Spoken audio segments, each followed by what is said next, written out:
suddenly starts moving. There is an interesting question: what actually changes motion? Because every change in motion has its cause, and physics calls that cause force. A very beautiful good morning to everyone. I am Prakriti Srivastava of class 11 from maths from LPM Public School, Gola Bazar, Gorakhpur, standing before you, present one of the fundamental topic of mechanics, that is Newton's laws of motion. But rather than memorizing all three laws given by Newton, let us take the situation to understand three laws which we experience in our everyday life. So here is a cricket ball, is a ball lying on the ground. Will it moving on its own? No, because it remains at rest unless an external force acts on it. So that is the Newton's first law, that a body continues its state of rest or motion unless an external force acts on it. And that is also called the law of inertia. Inertia means tendency of a body to resist a change or oppose a change in its motion.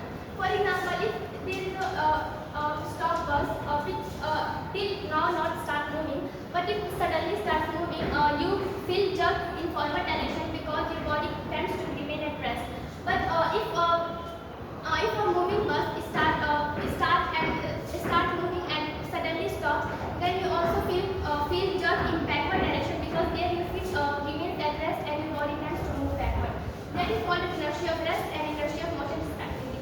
And also a third one is that inertia of direction, which is like when a car takes sharp turn, like if it moves take left direction, then your body also tends to move in that direction. That is called as inertia of direction. So first law tell us that why a body resists a change in motion. But what happens when an external force actually acts on it? And that is the Newton's second law, which show the relation between force, mass, and acceleration. That is, we know that when let's suppose it is suppose this is a ball of 2 kg and this is a truck of 2000 kg. Both are moving with velocity 10 meters per second. So if I ask you which one will be harder to stop, of course the truck, because its momentum is higher and its mass is higher. So we don't say that mass is directly momentum is only depends on velocity, it also depends on mass. Therefore P is equal to mv here. P is momentum, which is defined as the product of mass and velocity. So the second law says that rate of change of momentum is directly proportional to the applied force.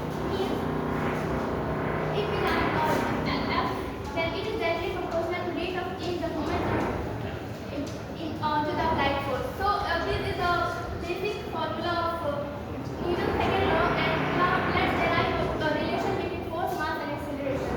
So this is like as F is directly proportional to dq by dt. We know P is equals to mv. Now we put the value of P is equals to mv in this equation. Then F is directly proportional to d by dt.